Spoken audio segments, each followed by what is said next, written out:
El despacho de buses va a ser desde los terminales a las 5:30 de la mañana, anticipando la hora en que se despachó hoy. Y van a circular hasta muy cerca de las 10 de la noche. Metro y ferrocarriles van a abrir las estaciones a las 6:30 de la mañana y van a cerrar para el ingreso a público Metro a las 7:30 de la tarde y ferrocarriles a las 8 de la noche. También hacer ese llamado extensivo a las empresas para que ajustemos los horarios de entrada. La hora punta de la mañana es la más compleja y es la que tenemos que administrar mejor. Esas eran las palabras de la ministra de Transportes, Gloria Hutt, informando sobre las nuevas medidas, ya de aquí a mañana, digamos, para contrarrestar el problema que tuvimos hoy día, las aglomeraciones que ocurrieron durante la mañana de este lunes en el transporte público metropolitano. La secretaria de Estado afirma que los atochamientos ocurrieron por el toque de queda, bueno, a confesión de partes, decretado entre las 10 de la noche y las 5 de la mañana. Y a su juicio, la insuficiente información con que cuentan los pasajeros. En este sentido, Carla y Gerson, quiero abrir dos variables, dos vertientes de la discusión. La primera que tiene que ver con ¿para qué? Yo siempre pienso que la autoridad toma las decisiones basado en información, en evidencia, en recomendaciones de gente que sabe más que yo, siempre.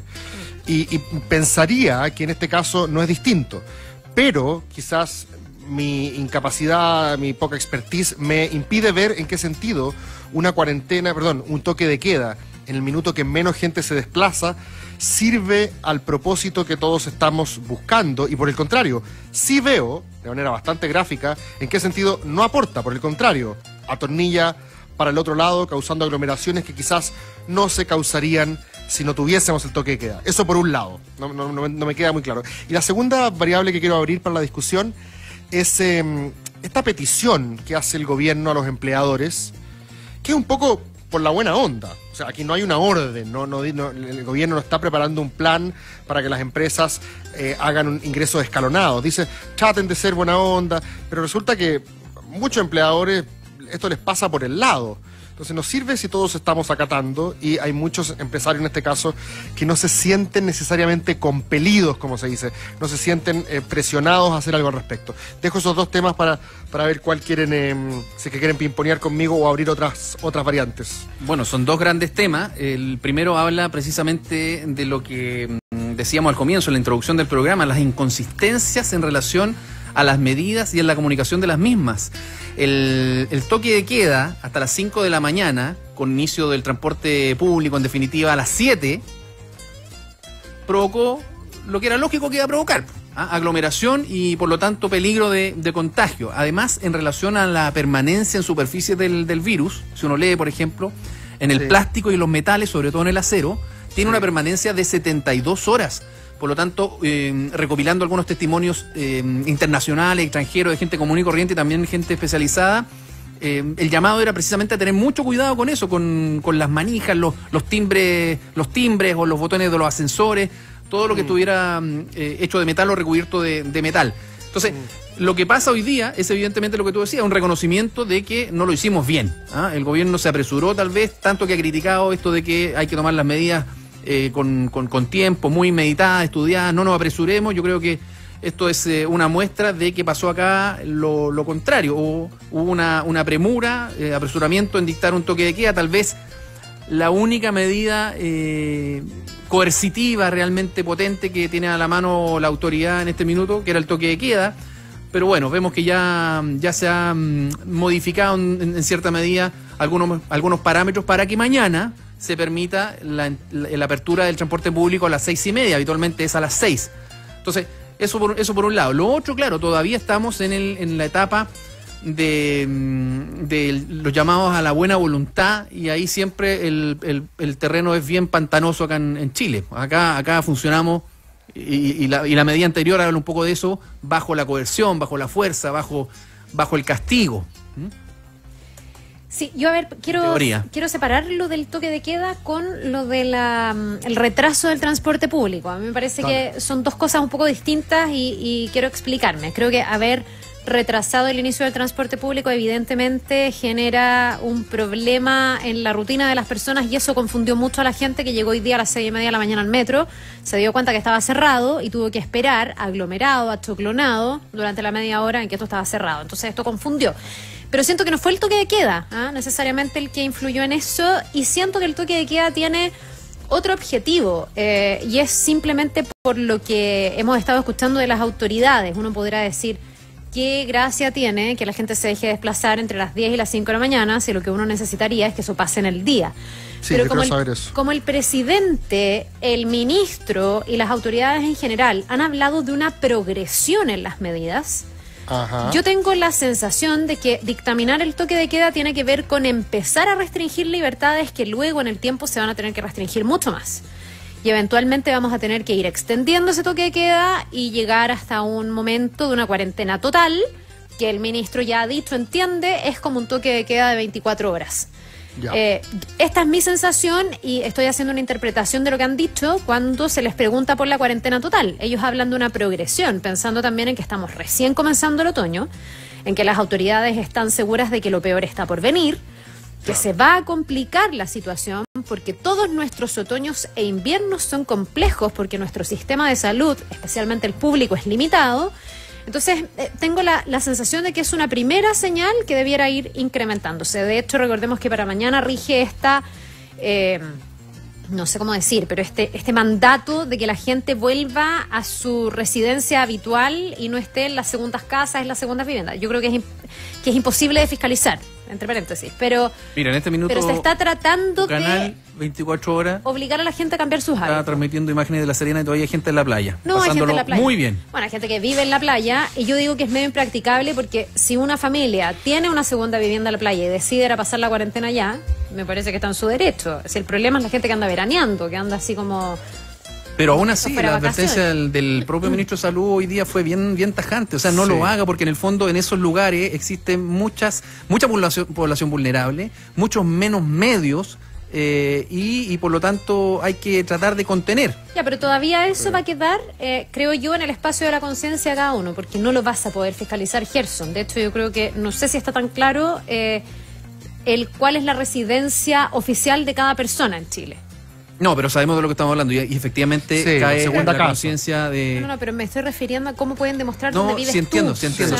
Ahí entra en el terreno coercitivo de obligarte. Una trabajadora de casa particular que ha decidido quedarse a hacer la cuarentena donde trabaja y no donde vive, ¿se le va a obligar a volver a su vivienda original? Es impracticable, siento yo. No, sí te entiendo. Vamos a ver cómo se llega a fiscalizar, pero tengo la impresión de que son señales de decirle a la gente, hay que empezar como habituarse a que vamos a tener libertades mucho más restringidas. Y lo otro sobre los empleadores, y esto de que es un llamado a la buena voluntad más que una medida taxativa, yo creo que todavía hay una ecuación muy difícil de calibrar y que también el gobierno tiene en la cabeza y que es real. Hoy día yo veía mucha gente en el metro particularmente que eran personas que trabajan en la construcción. Y uno podría decir, bueno, ¿por qué no paralizan definitivamente ese sector? Que es un sector estratégico además de la economía, pero uno podría pensar, bueno, que también ese sector, que no es de la cadena de abastecimiento, que no es algo de una necesidad urgente ahora ya, pare. Pero hay mucha gente en la construcción que son jornaleros, que si no trabajan no ganan. Sí. Y yo creo que eso no está resuelto con la cantidad de independientes que tenemos en Chile, con la gente que se tiene que rascar con sus propias uñas y que si esto se paraliza realmente casi por completo, porque por completo no se va a poder, hay una cadena de abastecimiento que hay que cautelar, no va a tener cómo subsistir y entonces ahí habrá que acompañar más medidas antes de anunciar una restricción como esa. Tendremos que avanzar en nuestro como concepto de protección social, creo yo, porque si no vas a tener a mucha gente empobreciéndose. Mi impresión, Carla, es que aquí hay sentimientos encontrados también a través de algo que hemos conversado, que tiene que ver con la dimensión clasista, por así decirlo, de toda esta crisis. Hay mucha gente hoy día que alegaba fuera del metro diciendo, claro, nadie se preocupa de nosotros, que estamos aquí achoclonados, pero la gente en el barrio alto que se puede, o la gente que se puede, no solamente el barrio alto, la gente que se puede movilizar en auto particular, no corre este riesgo. Aquí hoy día en la mañana había toda una discusión entre Providencia, Las Condes, si se podía salir a correr, por ejemplo. Entonces, si nosotros estamos pensando si es que se puede salir a correr solo, y si es o no peligroso, pero al mismo tiempo estáis viendo imágenes de aglomeraciones de 300 personas, como que esa conversación se transforma un poco frívola. Y ahí está la pregunta de si es que realmente esto no le pegará una vez más a los que menos tienen, los que tienen menos recursos, a los más vulnerables de manera más potente. Y otra discusión que hoy día lo comentábamos en la mañana en la Pauta B, que me parece súper interesante añadir a la discusión, Carla y Gerson, es la mirada que intelectuales mundiales han hecho respecto de cuáles son los países que controlarían, y propongo en condicional, que controlarían mejor la expansión de la pandemia. Uy, ¿leíste la de Harari?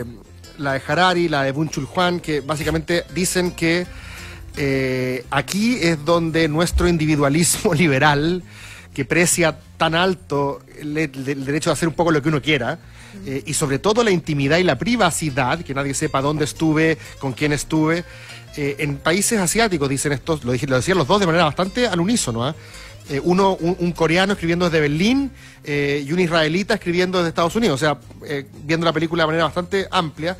Decía la gracia de los países asiáticos, más allá de la cultura, que puede ser más autoritaria, el punto es que no tienen tanto resquemor al hecho de que el poder político ocupe tus datos personales, ocupe el Big Data, sepa dónde estuviste y de alguna manera te vaya controlando a partir de algo que tú sencillamente le cedes al poder. Y que de alguna manera ellos lo dicen es que el futuro, algunos lo dicen de forma media distópica, no es que les guste esto, pero lo dicen, ojo, que si a China le va muy bien en esto y a las democracias liberales europeas les va muy mal, y nosotros somos un poco una copia de la segunda, quizás habrá que empezar a ver qué cosas buenas tienen esos sistemas si es que el enemigo es de este calado. Bueno, claro, ahora él no lo decía como que a lo mejor fueran a quedar deliberadamente cosas buenas de esto, pese a que el desarrollo tecnológico puede ser muy positivo en determinadas materias.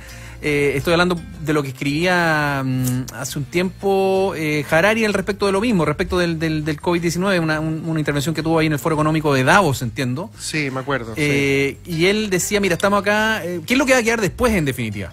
Aparte de buenas costumbres, de aseo personal, decía, mira, aquí vamos a estar en una especie como de vigilancia totalitaria versus empoderamiento de la ciudadanía, lo que tú decías, o aislamiento nacionalista o la solidaridad global.